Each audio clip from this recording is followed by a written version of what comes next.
बुनियादी क्षेत्रों के उत्पादन में नरमी। उच्च आधार और इस्पात व बिजली के उत्पादन में गिरावट से बुनियादी क्षेत्र की वृद्धि कम। शिवा राजौरा, नई दिल्ली, 30 सितंबर।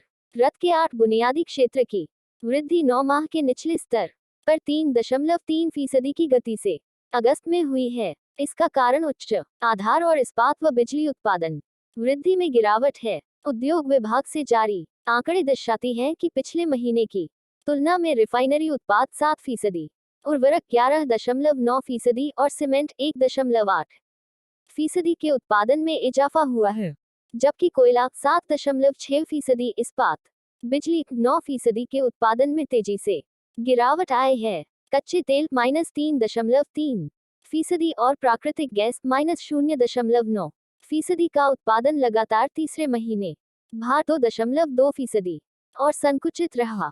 बुनियादी क्षेत्र की वृद्धि 9 माह के नीचे। अगस्त में कोयले के उत्पादन में भी देखी गई तेजी से गिरावट।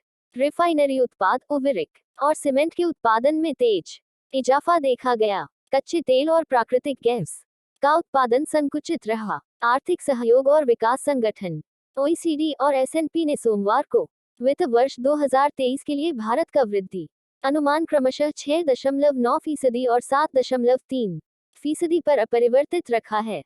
हालांकि बढ़ते हुए नकारात्मक जोखिमों को भी उजागर किया है। OECD ने अपने अंतरिम आर्थिक आउटलुक में कहा, बाहरी मांग में नरमी के कारण भारत में वित्त वर्ष 2022 की 8.7% सालाना वृद्धि दर घटकर वित्त वर्ष 23 में 7% हो जाएगी और वित्त वर्ष 24 में करीब 5.75% रह जाएगी। लेकिन यह अभी भी एक कमजोर वैश्विक अर्थव्यवस्था के संदर्भ में तेजी से विकास का प्रतिनिधित्व करता है। दबाव में थी जहां कोयले की कमी थी। अगले महीने से शुरू होने वाली रबी की बुआई की तैयारी में उर्वरक का अधिक उत्पादन सुखद है। रिफाइनरी उत्पादों ने देश में अधिक उठाव के साथ साथ निर्यात के कारण अच्छा प्रदर्शन किया है। इसी तरह बुनियादी क्षेत्र अगस्त में भी लगातार तीसरे महीने 1.5% पर संकुचित रहा। बैंक ऑफ बड़ौदा के मुख्य अर्थशास्त्री मदन सबनवीस ने कहा कि बुनियादी क्षेत्र ने लगातार तीसरे महीने विकास दर में गिरावट दर्ज की है, जो आंशिक रूप से पिछले साल 12.2% वृद्धि की। सुनील कुमार सिन्हा ने कहा कि चालू एक अलग तस्वीर वास्तविक रूप से मंदी बुनियादी क्षेत्र का उत्पादन अभी भी कोरोना के कुछ संकेत देती है। उन्होंने कहा, काल के पहले के स्तर से 3.5% वापसी अर्थव्यवस्था के लिए सकारात्मक। कोयला और सीमेंट क्षेत्र का उत्पादन सांख्यिकीय प्रभाव से प्रभावित है।